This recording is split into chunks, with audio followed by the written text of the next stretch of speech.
Today is April 21st, 2026. My name is Mark R. LePage, founder of EntreArchitect. Welcome, everyone, to this Allied Partner webinar with WeCollabify. And I'm really glad you're here.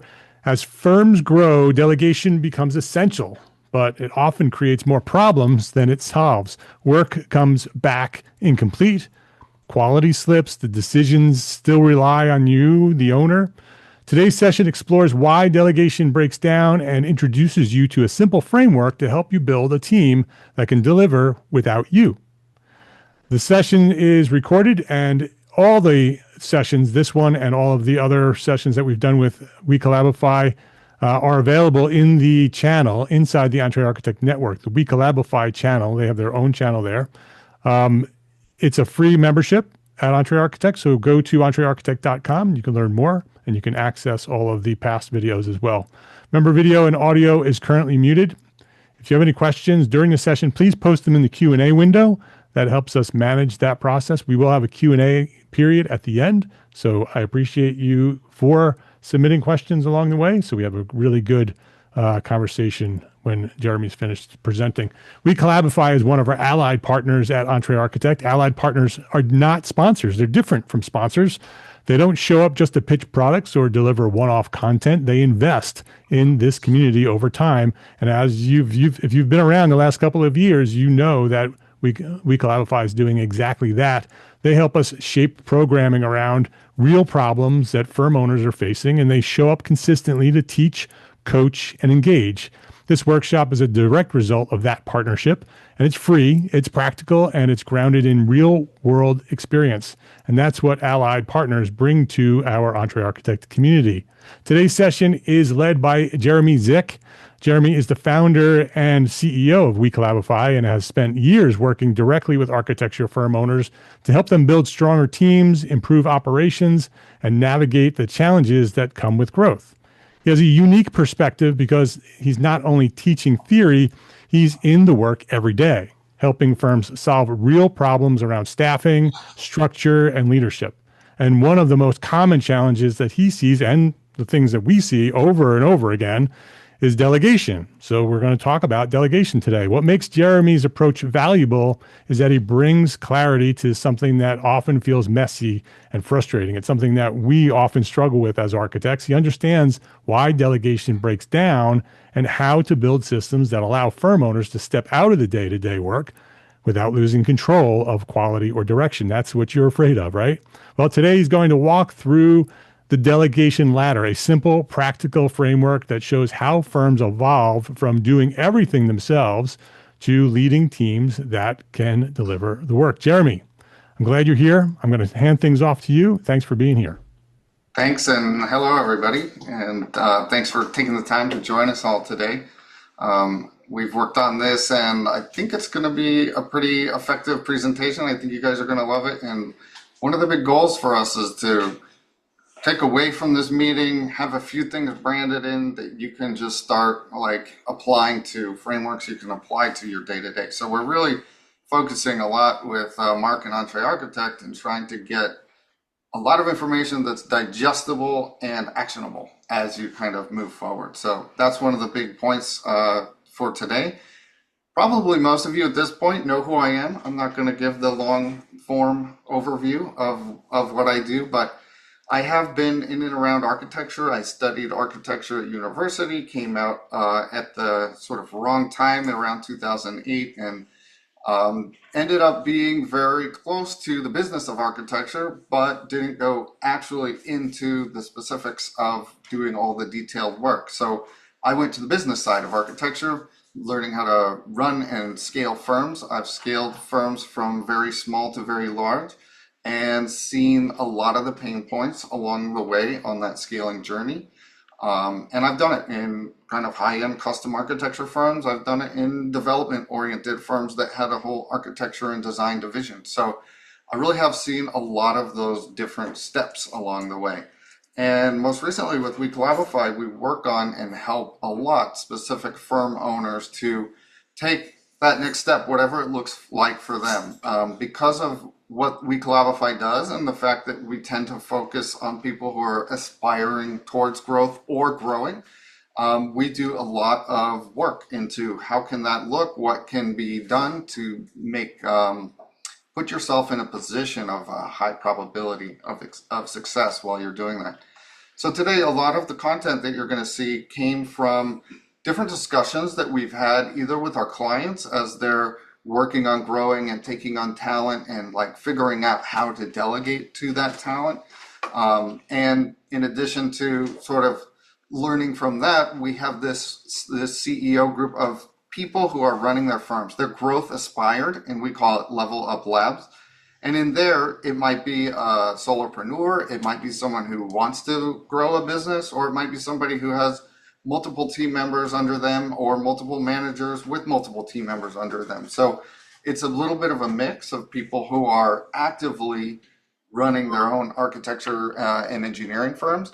And what we do is try and help them all, help each other, help them all, and provide a little bit of accountability along the way as well. So a lot of what you're seeing today comes from those groups, which is a really cool thing that we're doing with Mark and with EntreArchitect, because it helps us provide great like teaching content that's on point. Another thing that you'll see in here is as architects, and with WeCollabify in the business, we're always trying to communicate graphically. That is, at the end of the day, the architect's job is to take an idea, communicate it graphically so that it can then be constructed. So we're trying to take that kind of core fundamental of what is an architect's communication language, and we're trying to apply it to some of the teaching and some of the behind the scenes business frameworks that we develop. So that's the goal of what we're doing today, and we will jump right into it. So the cycle pane, as Mark kind of mentioned, and we see this in this group a lot, and then with our clients early on, you kind of have this goal, you have a little bit of work, you're ready to start delegating something. And for some people, that's they need multiple people to get up to speed quickly. For some people, that's I just need that first step to start using some time from somebody to help myself not be in the production all the time. And then a lot of times you kind of get that first person, you get that first help, you go through some revision rounds, and then it's coming back wrong. Then you kind of, after it comes back wrong, you frequently go through a process where you're like, okay, I'm going to correct this myself, because either I could spend the same amount of time delegating this and getting them to get me what I need, or I can just sort of finish it. So this is very, very common. And one of the things that I like to talk about is understanding what the experience levels of the people that you're interacting with, so that you can understand how much you should expect this. Because if you're dealing with intern level people, that's an expectation. You should just expect that is going to be the case, and then build a system that basically leans into that and says, hey, this is what it's going to be like. And then if some people in some circumstances they can't really afford the time commitment to go through that, then you're picking more and more experience level people. And the higher the experience, the less general time it takes to activate them. It's a pretty basic standard kind of situation. But I think this framework really helps people understand where maybe there's a area for improvement, or where it's an expectation sort of alignment situation. So that's why I like to focus on the structure. So this problem, usually when it happens, my first line of questioning is around, okay, what is the structure? What is the experience levels of the different people that you're working with? What is going on that behind the scenes that's causing this? And there's always a number of things that could be. It's I don't have process yet. I'm basically taking intuition and trying to get somebody else to intuit things the way I do. That's kind of like one of the first stepping stones along the way, which you'll see in a minute. And some other people are on the complete other end of that spectrum. But we're going to kind of focus on that first end, because I think the majority of people, and we'll do a little survey in a little bit, but I think the majority of the people are kind of looking at, what does it look like to start to evolve into this delegation? And those who already have teams, just keep this in mind through this presentation. This framework works exceptionally well, not only for solopreneurs kind of working through that step to try and figure out how they're going to basically reduce their massive production workload. But it also works for those larger teams who are looking to nurture and create managers inside their larger teams, because everybody's going to go through these different learning curves and pain points at any scale. And as you scale your company, you're going to be nurturing others to go through this because you will have already gone through it. And if you're the first time going solopreneur to a couple people under me to 10 people to 20 or whatever the number ends up being, this pattern repeats itself all like just down the org chart, essentially. So with this webinar, what you're going to get is a very clear framework for what are some of these key steps, what should I look for in these key steps, how should I like conceptualize whether these key steps are good. And then you want to, when I say your exact rung, we're calling this the Delegation Ladder. So we've got rungs on this ladder. There's 4 of them. We're keeping it very simple. So you'll be able to identify, okay, where am I and what do next steps look like for me? A lot of people, and on this ladder, the next rung is further than you're currently ready to step. So we're going to talk a little bit about that too, because the ladder's great, it works, it's nice and everything else, but a lot of people are going to find along the way, it's like, hey, well, I really don't have enough work yet to go from rung 1 to rung 2, even though I want to. So how can we get ourselves with a few little baby steps between these rungs to help us kind of grow? And then I really hope that you guys are able to take away, what's your next move on this? If you all leave kind of saying, this is where I am and this is where I would like to be going, and each person will make their own decision on what that looks like for them, then I think that that will be a good outcome. So before we do the ladder, I'm going to do a little bit of foundation laying here.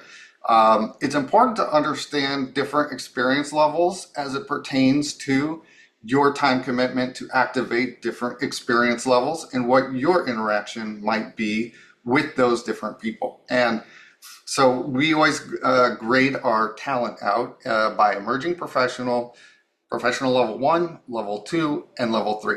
As you go up the levels, you have more experienced, and then the top, which is most people on this phone call, they're the licensed architect. And I'll always refer to that as the licensed eye, because any combination of body of work that's going to come from an emerging plus a level 2 or a level 3 or whatever still needs to go through the licensed eye.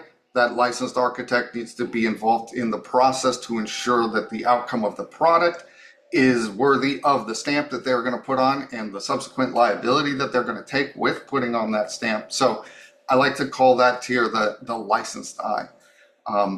These arrows, as you can see, kind of walking through each one of these, if you look at the column in the middle that says S1, this is basically if you are leading emerging professional, and that emerging professional has an arrow that's quite long. That arrow is basically representing your time commitment to activate their work to a level that is approvable for your licensed eye.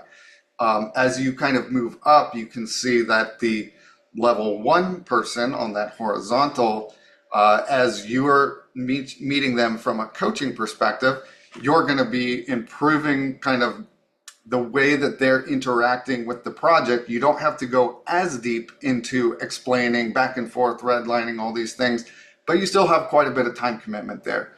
Once you get to a level 2 professional, you still have quite a bit of time commitment, but you can see just as a general trend, it diminishes as the experience grows. This is very basic, very simple, but I really like this framework because it helps you understand, okay, at what point are we going to be taking on delegation activities? At what point are we going to be diving deep into teaching activities as we go? And then to the right, you can see a scalable system. What I call scalable system is like, this is a sustained team where there's a lot of management and expertise happening that the licensed eye does not have to be directly involved in from a time commitment perspective. They just need to double check and ensure that everything is being output correctly. So their relationship with the project is going to be significantly diminished from a time perspective, and it will be focused on more quality assurance, quality control. Did we meet the objectives? And how can I get my team to help me meet these objectives? So these are the different kind of interactions that you're going to have. Here we've got a diagram. It's very similar. It's just a different visualization to try and show you why it is this way. And basically, if we start with that red column, you can see all of the dots are filled.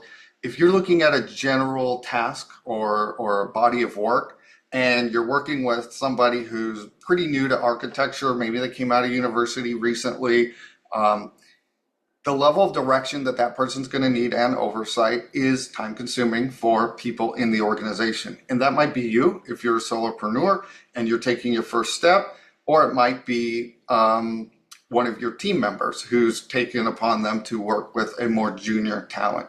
But it is important for you or for your team members who are going to be working with somebody who's at we'll call it an intern level or emerging professional kind of, that a lot of the things you're going to be doing are teaching related. So this column I like to think of as you're primarily a teacher. You're really going in and saying, hey, here's in the tool where you get it, here's in the file where you find it, here's the way we've done it before, here's some reference sets.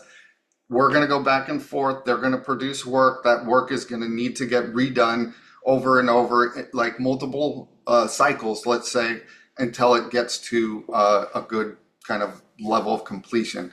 For you, if let's just say you're a solopreneur and you're looking to take on your first talent member, what we advise people is don't take on an emerging professional if that's your scenario. And the reason is if you're running your business, running your contacts, generally making sure that the client relations are going really well and trying to add new business to your workload, you don't really have all that much time available to also teach somebody and then also kind of complete their work. Because in this category, you're always going to be completing a certain percentage of that work for them because they're going to get it to a certain point. They can draft, they can use the tools, they can basically use the softwares, but they don't necessarily know how things go together yet. Not in the way that you need them to know that or in the way that you need to kind of supply that. So we'll talk through this presentation as you're going through the levels.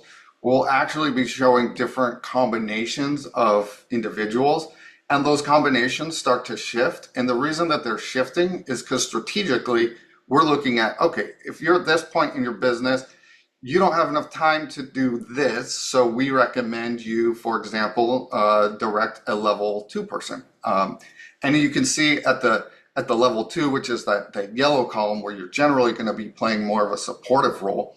I like to say this role is like you're going to review and add. I will go back. So the first one, you're teaching. In the red column, you're teaching. In the next one, you're doing a lot of heavy check works, giving guidance and then checking their work, and then giving a lot more guidance and then checking their work. In that supporting column, you're going to be doing a lot of supportive. Go and explore this, but then check. Oh, you did this thing. Now I'm going to add this. I need to add this. I need to add this layer of detail that you didn't get. And so that's kind of your relationship. And then at the delegating, you're like, hey, please go do this thing, and here's the general scope and parameters, and come back, and then you're just reviewing and executing. You're reviewing and saying, hey, this work is good to go. We're putting our stamp of approval on it. And again, then on the right, we have that same diagram with that scalable team. Just so you know, the scalable system, scalable team, at that sort of optimal level, and I like to consider it a bit of a resting point from a firm owner's perspective. There's various kind of like positions in the business that are a little bit easier than others. And this is a resting point, but it's kind of later down the road. A lot of the people really aren't ready for this yet. So this delegation ladder is going to basically take stepping stones to get from where we are today as it pertains to people, leadership, projects, financial kind of management of the projects, and the time commitments that are involved in those projects, to try and build that ladder to that first kind of resting point where you have a team in this resting point that level 3 person generally understands and has the knowledge of the way you like to do things, and then they can oversee some younger talent members underneath them, and they're not burdened by going directly to the most time consuming kind of emerging but maybe somebody on their team is. And that makes sense as you sort of push those teaching moments in the business a little bit further down that org chart. It really helps the overall economics of the whole project delivery process.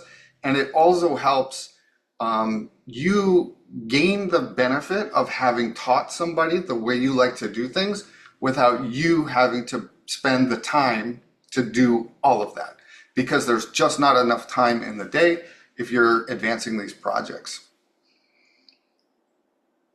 So now we're going to introduce you to this delegation ladder. And the whole concept here is let's pick a point and then start moving up that ladder. So in this one, what we're doing is showing the ladder. This is the core ladder. So I'll walk through the various different steps here. But on rung 1 for this ladder, we call it self-sacrifice. Self-sacrifice is you're a solopreneur, you're doing all the work. And the reason it's self-sacrifice is you're spending a ton of time in the production of the work. And often that will lead you to working a lot more than a 40-hour work week in many cases. And the reason is there's just so much, let's just say, pressure from clients to get these jobs moved along, and you're the only person doing anything in that business. It's also a point where you're really in the business, not working on the business. And that's another reoccurring theme that we're going to talk about today, because a lot of people that I'm talking to in this Level Up Labs group, a lot of the clients that we end up working with, they're really interested in getting to, I want to work on the business. In the EntreArchitect community, I've heard a lot about you need to work on your business, not in your business. And that's really great, but it's really difficult, and it takes time, and it takes a little bit of planning to get yourself from a position where you're working in your business to the far right, where you're working on your business. So you can see in the org chart here, rung 1, you're just one person and you're basically doing everything. You're a bottleneck for everything because the only time anything ever gets done is because you've done it. The next step up that ladder, and we've worked with a lot of people to get this system going, is what we call the power pair. And if you, the licensed person, are getting some production support, and that production support is at a good level for you, then you are really able to advance your own business a little bit. So whereas you will have done 100% of the work before, now you're doing a lot less because you have that right-hand person. And that right-hand person, as they work with you, learn your expectations, the way you do things, the project types that you're working on, the intricacies of the project types that you're working on, they start becoming more and more, I'll say trustworthy. Trustworthy because you can start to trust that certain activities can start to get done without you that are helping advance your projects. And that trust is like the feeling I think that people get when they've got that person's been with them for a little while. Now they kind of have a little sigh of relief while they're like, okay, I trust this. I can actually bring in a little bit more work. And we've had a lot of people who were afraid to bring on new work, or were just wanted to do one project at a time because they were really afraid that they didn't have enough support to kind of help them. So that's generally that. So that power pair starts to become a little bit stable as that person learns your ecosystem. Then we go up to the rung 3, and we like to call this the trifecta. Going at the org chart that you see, that's basically you, the licensed eye, leading somebody who's leading somebody else. And this works really well because it's great to have people who are less experienced who can really focus on modeling. In architecture, there's a lot of modeling hours or construction documentation hours, depending on the projects and your own process. But there's a ton of hours involved in that. And those hours are not necessarily suitable for you, the licensed architect, to be doing. If you're spending all of your hours on that, you're basically not doing anything else, and that's keeping you kind of at a steady, stable state of continually being overwhelmed and overworked. And I think that is a common kind of situation in the architecture industry that we're trying to kind of help people get away from as we kind of go through these rungs. So that rung of the ladder, the third one, now you've got people managing some other people, and they're doing a lot of the teaching. You're doing less of the teaching, but you're still doing it. But it's kind of a more balanced structure. And then we go to the rung 4, and this is we're calling operational bliss. And this is basically when you're like, okay, now I've got a couple different people with a couple different experience levels, and they're complementing each other. And by the way, you can see on the org chart that you have one person kind of leading 2 different other people. And that allows them to sort of do the quality assurance, quality control first pass, do the project management cadence to see, okay, who's doing what on this project, and then they get to compile that, do a little reworking, and then put it in front of your eyes. So by the time you've gotten that project, let's say 80% of the potential issues have been resolved, worked through, kind of gone over, so that your interaction and relationship with that project is, from a time perspective for you, significantly less. So as you kind of move towards the right of this, that free time you get basically allows you to focus more on your business, working on your business, as opposed to being just kind of stuck inside working in your business. And you can see that the efficiency does increase. And I'm going to show you some things that are not intuitive, but they are good to know on the efficiency, because from a cost efficiency, that does increase. From an hours efficiency on the project, sometimes that will actually decrease as you go up here, and you'll see that in a minute. Your effort decreases as an owner.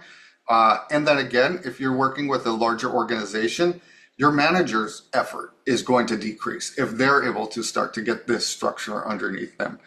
The other thing is the cost perspective, and we'll talk more about this in a second, but when you're a solo architect, and I'm going to just throw out a number, a cost rate number, you might be costing yourself out at 150. You might bill at 300 or 200 or whatever the number is, but you're costing yourself out high.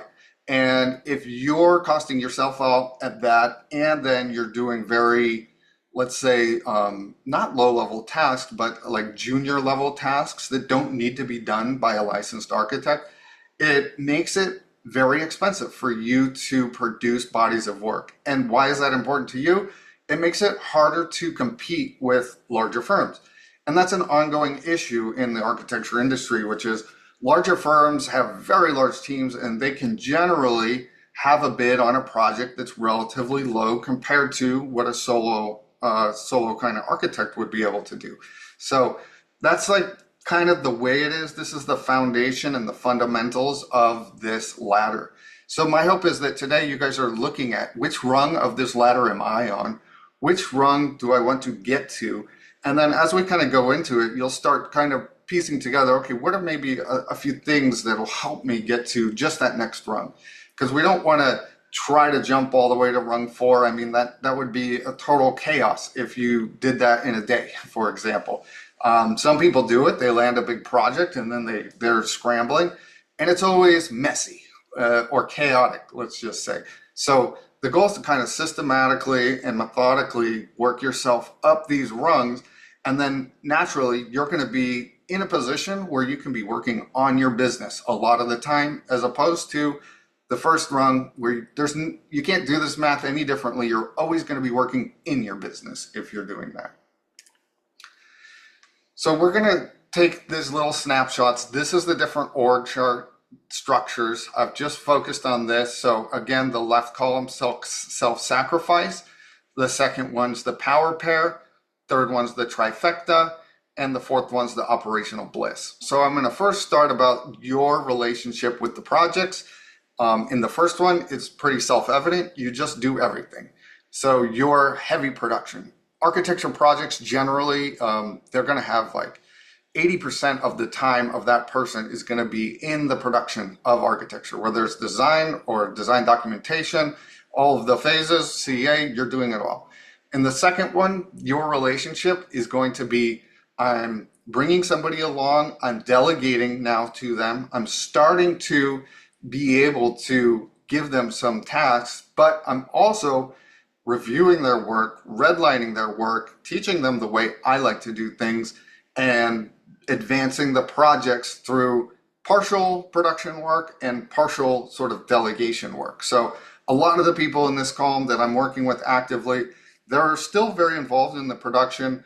They're doing a lot of back and forth now. So their job has gone from straight production to production plus review. So I'm reviewing, directing, redlining, correcting. And correcting, I think, is important because that's an expectation a lot of people don't have. They're like, I'm going to get my first team member, and now I don't have to correct things. But usually, and you can see on this chart that person's at a level 2, because I think that level 2 is one of the best combos for the first step for a solopreneur to jump into that next level. Or again, if you have somebody on your team who's an amazing production person, and now you want to get somebody underneath them, it's exactly the same. So their time is going to shift from that production to reviewing, correcting, and then generally like fixing at the end. When the final 80% of what has been produced is still not good enough, you're going to spend 20% of your time actually producing, actually fixing that work. On the trifecta, basically the way this kind of sequentially happens is that level 2 from the previous one has worked with you for a little while. They've learned the way you do things. They've learned the project types that you're working on. They've spent time understanding your environment and gotten reliable enough to produce. So they've kind of ascended to that level 3 position. So you can see that in the trifecta, you've got a level 3 person and you've got a level 1 person working underneath the level 3. And what this is really great for is it helps maintain the kind of project hours and the costs to you of managing a project. It gets the level 1, which helps average that down, and the level 3, which gives you a person who can manage somebody else and who can be expected to correct a whole bunch of errors and to go through that teaching kind of learning process that level 1 is going to need, while taking advantage of those activity types that are very time consuming in the model or in the drawing sets that aren't necessarily needed to be done by a perfect licensed architect. They can be, but it's not that cost effective to do that. Then you go on to the level 4, you can see the org chart has shifted a little, where basically that level 1 has ascended into a level 2 position, and your level 3 has gained enough management capability over time to be able to lead 2 different people at 2 different levels. So from that level 3 perspective, they're now leading a level 2, which is great because they don't have to give too much direction to that level 2, and they have time to manage a level 1 who does need a little bit more direction. And then that level 2, they're also training them to take on that emerging person. And that emerging, again, it's activity types. When you think of the different activity types involved, usually an emerging is great in the model. They can go in and put an idea into the model beautifully, and it can come out and it can look great, but it doesn't mean it's technically correct. So having that level 2 over them and overseeing their work really helps them get that dialed in, and once the level 3 gets eyes on it, that level 3 is not taking a ton of time at that point to review that work. Whereas on the other side, the right side, where the level 3 is managing the level 2, there's a little bit more time commitment involved from that level 3. So if you look at it at a percentage of time, just in general, that level 3 might be spending 30% of their time working with the level 2 who's managing someone else, and 60% of their time working with that level 1. And the other 10% usually is some sort of managerial and them interfacing with you, the licensed architect. So that's the rungs from that org chart perspective. Now what we're going to be introducing, and this is the part that's counterintuitive, but I see a lot of people trip up on this a little bit. Here we're introducing the time. Like, what does your time commitment look like as you go through these different steps on this ladder? So at the left top, we have the same project. So basically, we're trying to just take a hypothetical random project that can be completed by a licensed architect in 40 hours. So we're saying, okay, if you're doing this in the self-sacrifice rung of the ladder, project is 40 hours, project takes 40 hours, great. So you've got 1 week, you've got the project finished, you've done it all, and your cost rate is whatever your personal cost rate is. We threw that at 150 an hour, which is the targeted amount you would like to cost yourself out at to yourself as a business. Maybe your billing rate's higher, and probably it is. It should be. Hopefully it is. And so the billing rate's different than the cost rate. Just know that. And then the next slide's more about the financials, so we'll get into that a little bit more. Now, if you go into the power pair, a couple of things happens. Your hour commitment is 20, and the person that you're working under, their hour commitment is like 50. So it's kind of unusual, and this is where it gets unexpected. You're like, it's taking this person more time, plus on top of them spending more time, it's taking me still 20 hours to activate them. So when you look at this as a total, you're like, okay, well, when I was doing this all myself, it took me 40 hours, but now the total project time on this next project or on this next structure, on the next rung of the ladder, is taking me 70 hours to do the same project. And that's like it's like a short circuit situation, especially if you have a manager and they haven't been given full kind of transparency of the financials of the firm. They're going to be measuring their project based on how long does it take me, how easy is it, and how efficiently did that happen. But with a good team structure, this actually does work to your advantage. And I'll show you guys the financial part in a second. But notice how the hours increase. That's the big takeaway. Also, there's different project types. There's different firms. There's different efficiencies. Some firms I'll work with, they'll get this structure and they'll actually be saving time. Some firms find that this is actually accurate and they're spending more time. And they're like, wait a minute, why does the project take more time? Now let's go to the trifecta. You've got 3 layers. You're doing the same exact project. And now the total between those different players in this different projects is higher than it was before. So you're spending 8 hours, you've got a level 3 spending 20, and then you've got a level 1 who's spending 55 hours. That's like way more. So now your total project delivery time in this situation and circumstance is 83 hours to deliver this same project under this new structure. Going on to level 4, it kind of gets a little worse. So again, your time commitment in hours has gone to 4 hours in your kind of interaction and time it takes you to get this project successful. And your level 3, it's taking them 6 hours. Your level 2, it's taking them 10 hours. Your level 1, it's taking them 15, and your emerging is 55. So they're still spending just as much time as others before, and now there's a lot more hours being spent on this project. So now your total's at 90. And the big question here is like, okay, how is this good for me? Why would I sign up for that? From a strictly project lens, you're saying each phase, that project is going to take a little bit longer. That's uncomfortable. Let's just say that. But I do want you to focus at the horizontal going across your time commitment. So your 40 hours went to 20, went to 8, went to 4. And that's critical because when you look at the bottom, working in your business to working on your business, if it takes you 4 hours to get a project done and out the door, provided that it's profitable, which we'll talk about next, you've got 4 hours instead of 40 hours. So now you've got 36 hours free. That 36 hours is either spent doing other projects, additional projects, like more project volume, larger scale projects, or working on your business, trying to figure out, okay, this little thing is inefficient. How can I improve that? This little thing is inefficient. How can I improve that? My templates, I've always wanted to get better templates. How can I spend my time to improve that? Or I've never had a good details library, but I always wished I had.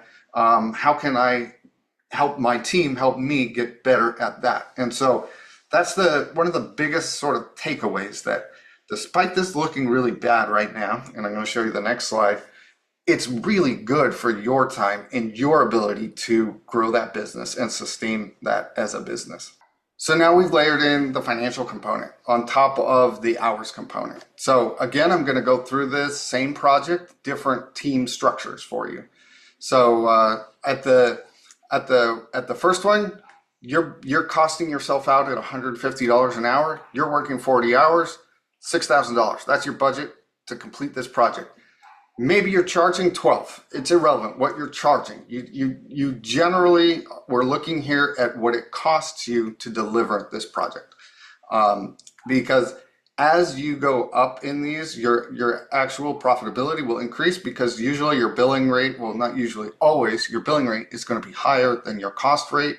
So I'm really focusing and want you guys to really understand that I'm focusing on your cost to develop these projects. So in the next scenario, in the power pair, you're spending 20 hours at your $150 rate. That's $3,000 in terms of your cost on this project. And you've got somebody spending 50 hours and they're charged at 38. And by the way, we're using the cost rate of our tier levels of resources. Some people are going to have some people who are in-house, and so their blends are going to look different. If that's your scenario, just take this as a general trend and understanding of how this functions. And you can dial this in by adding the cost rates of the different people on your team. But in this scenario, you plus a level 2, that level 2, 50 hours, it's costing you 1,900. And so your total cost on this project, your time plus their time, even though the project is 70 hours instead of 40, your cost went down from 6,000 to 4,900. That's one of the key powers of having this team with you working on your project, on your things, is that you've just averaged down your cost. When you average down your cost like that, it allows you to compete better on better projects. It allows you to have a little bit more breathing room by saying, hey, I would like to do a competition or focus on my templates or spend a little more time selling as opposed to doing what I've been doing over and over. Once you go to the trifecta, again, you can see we've generally just applied the cost rate to the hour spend, and your total cost on this project with the trifecta has gone from 4,900 to 3,900. And then once you go up to the operational bliss, it went down again. So the really interesting thing here is the ratio of the hours that are being spent to deliver a project are different than the cost that it's costing you to get this project delivered. So in the operational bliss phase, something's pretty amazing about you spending 4 hours of your time and having the cheapest cost of the different ladder rungs to actually deliver this project. So I think that that's pretty interesting. And in this one, you can just see the general trend where your hours and commitment to the project are trending down. That's good because now you can focus your time working on your business. The actual time that project might take is trending up because you have people with less experience than you doing different components. And now you're communicating among each other, you're going back and forth, you're teaching, you're training, you're optimizing. And so that's that. But what allows this all to happen is that your cost to deliver that same body of work is going down. So it's kind of like a miracle scenario in a certain sense where your time commitment goes down and your cost to deliver the project goes down. And as long as you are working with your team on realistic time frames for them to deliver these things, then it all works out really well. And this is kind of the magic of why the big businesses can generally come back, have lower cost to deliver certain projects, and you are competing with them. Every time you're trying to get somebody, you are competing with other architects, and you don't know, those architects might have that operational bliss. They might be a very large organization. They have a ton more. The bigger that organization, the more expertise that they're able to layer in to help bring that sort of cost down.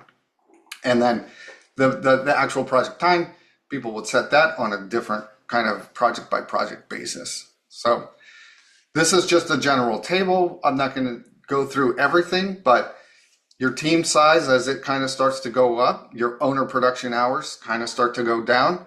Your revenue capacity as a firm definitely starts to go up. One thing that's worth noting is the more projects that are coming into your ecosystem, the more stable the environment can be. The less projects when you're by yourself, it can be wildly unstable because you land a project, now you work a ton, and then that project comes to an end and you don't have a project. So now you don't work and you're trying to get new projects, and then you land a project and now you have to work a ton. So that is like a sawtooth kind of lifestyle, let's call it, that a lot of people have been on for quite a long time. So when you can increase your revenue capacity and that's increased project volume, it smooths out that, because now instead of being on one or two or three projects that are kind of that sawtooth, maybe you're on 10 or 15 or 20 projects. And if one or two go away, you still generally have a much smoother kind of curve, because you're able to spend more time bringing in new projects because you're working on your business, not in your business. And that team can kind of stay stable. Quality control. So this generally, like your quality control starts with you and ends with a management layer who's getting it 80% of the way there for you. So that's really nice. And then the margin pressure. And this is the pressure that really creates a lot of fear along the way, which is it's really high at the beginning and it becomes predictable as you go through.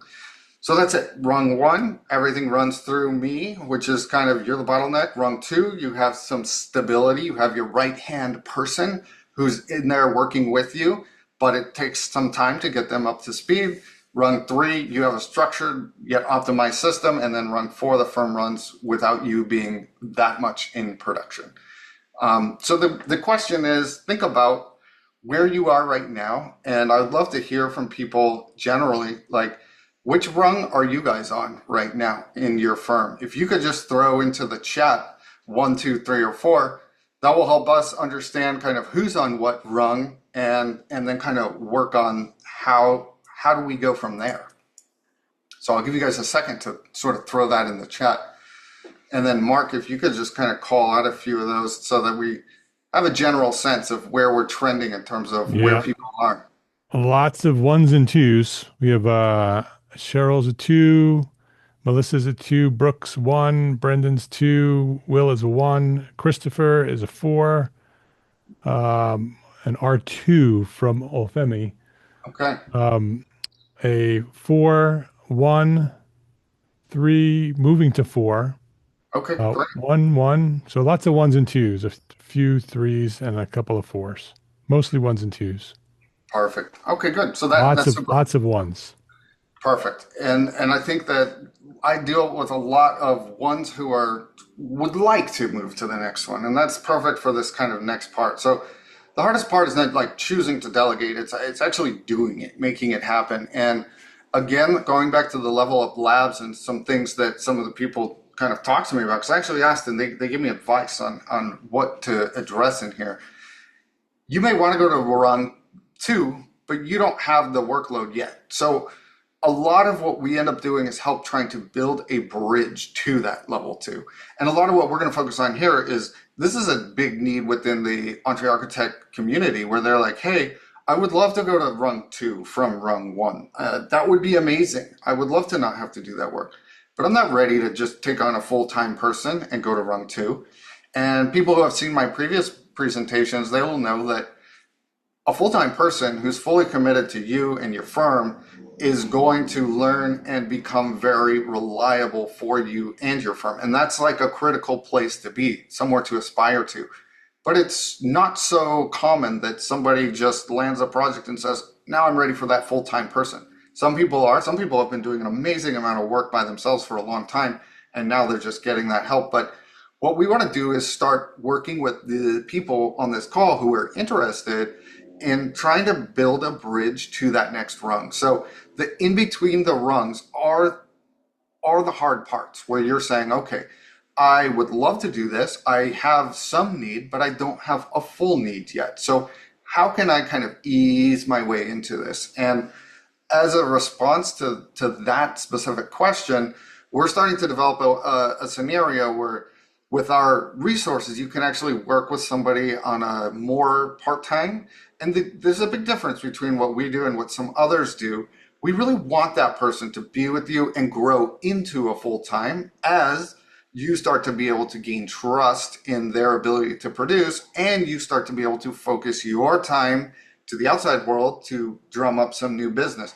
And that process takes time. So what we'll do, and I'll talk about it in a second, is really work with people to try to build a bridge. If you're at rung 1 and you would like to get to rung 2, I would love to talk to you and understand your business a little bit and start to say, okay, here's how we can sort of construct a scenario where you don't have to run to a full commitment of that next rung that you're just not ready for. The business can't yet support it, but you would like to be able to. And we can do that by getting talent who are helpful, involved, and doing some production work that's very helpful for you, learning your systems, and allowing you to spend a little bit more time bringing in a few more projects and setting a goal. I've had a lot of people who started with a talent, and then their next goal is like, oh, my big goal is to maintain this. I want to keep this talent for a long time because I like having this trust that I have that I can get stuff done, that I'm not the only person who has to do it. So that's a big need that I think this organization has. So what we're kind of putting together here is a trial run where I do think a 10-hour-a-week commitment is a little bit like the minimum.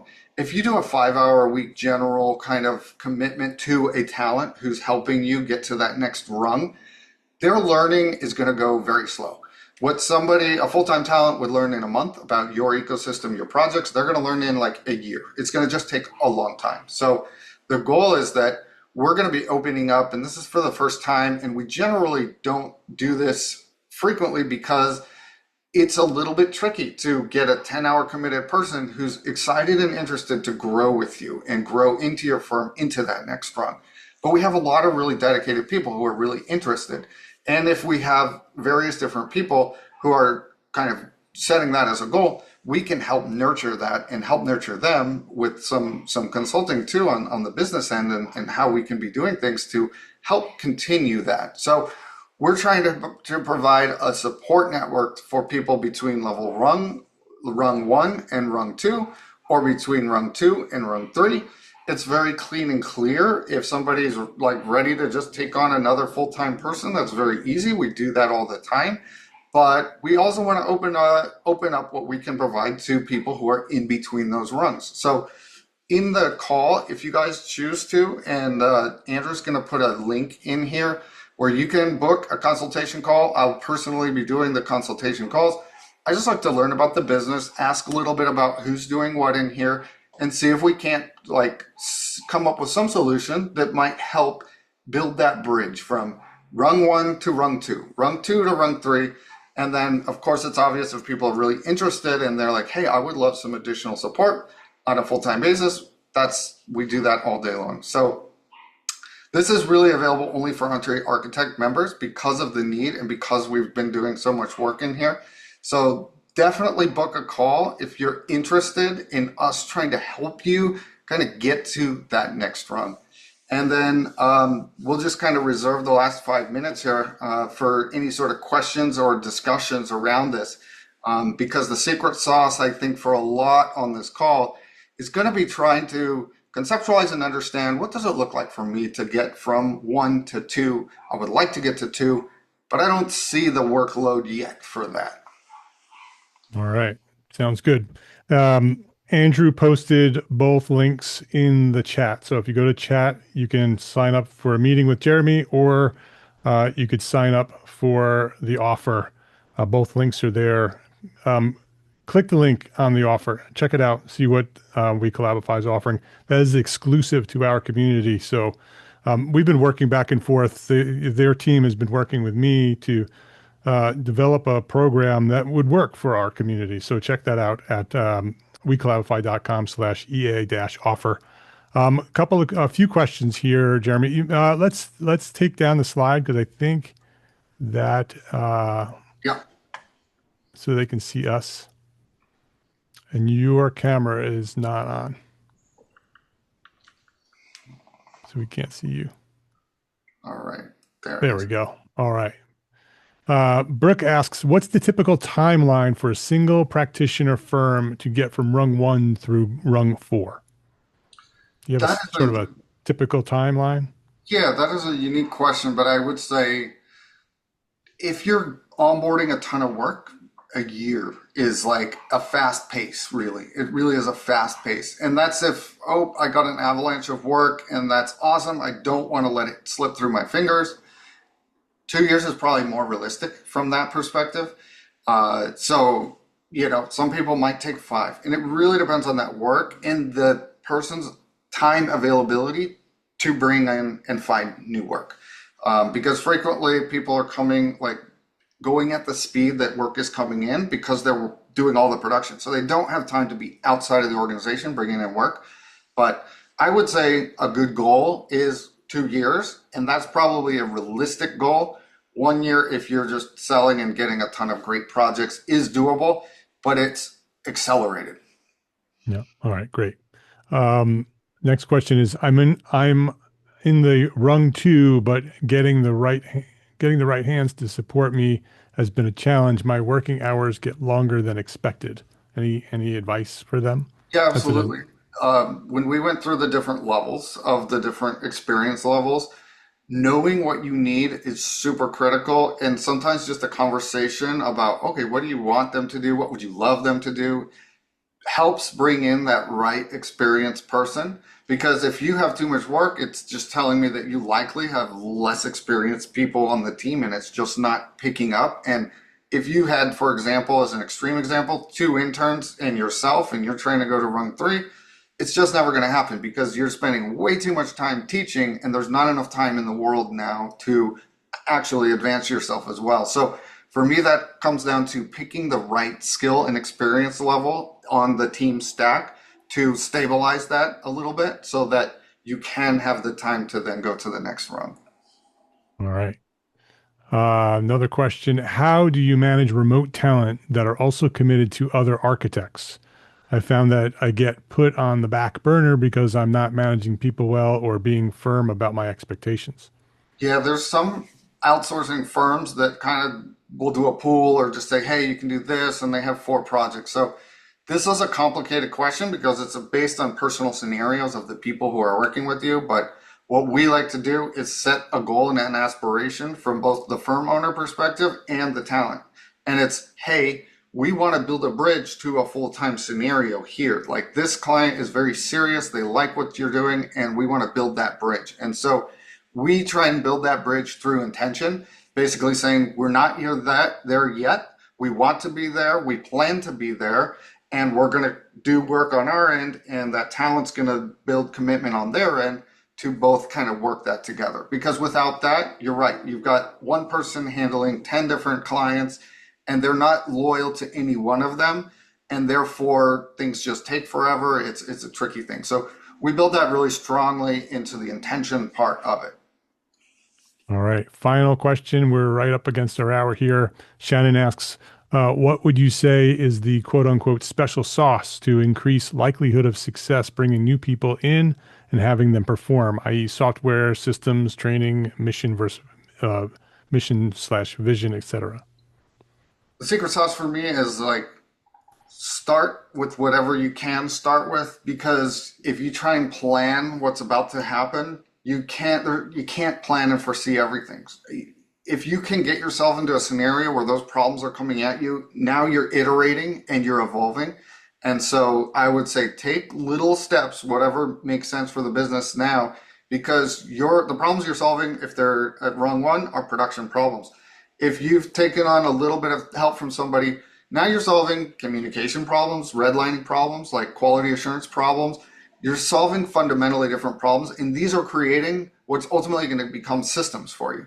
And so if you don't put yourself in a position where new problems are coming at you, and I call problems, every business is a series of problems that you're always solving. So if you're putting yourself into a position where you're solving different problems than you were yesterday, that's how this evolves sort of organically over time.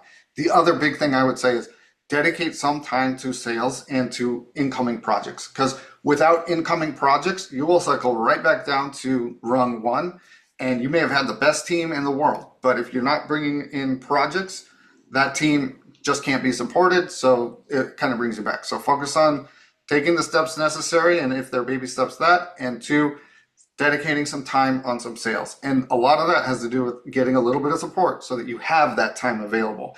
Because it's not like, oh, go work 80 hours this week so that you can do some networking, as opposed to a normal work like week. Get yourself supported so that you're in a probable position where you could spend some additional time on sales. All right, very good. Before you sign off here, click the link to have a meeting with Jeremy. The link is in chat. Slide up a little bit and just click that link. Have a meeting with Jeremy. It's not a sales call. It is a strategy call. So don't click it. Don't not click it because you're afraid you're going to get pitched. It is a strategy call. If you'd like to learn more about the offer, go to wecollabify.com/EA-offer and learn about that there. Jeremy, lots of love in the chat for your presentation and the Oh, cool. slides. Fantastic job. I think it was very clear, brought a lot of interesting information and some revelations, I would say. I think the numbers speak for themselves when you look at the cost of projects and how it goes down as the team grows. So I think it was a very valuable presentation today. So I appreciate you for coming by here, sharing that. I appreciate all you do for us as an allied partner. And thank you. And I'm looking forward to the next one. Thanks so much, Mark, and thanks everybody for taking the time. All right. Take care. All right. Have a great day. Bye.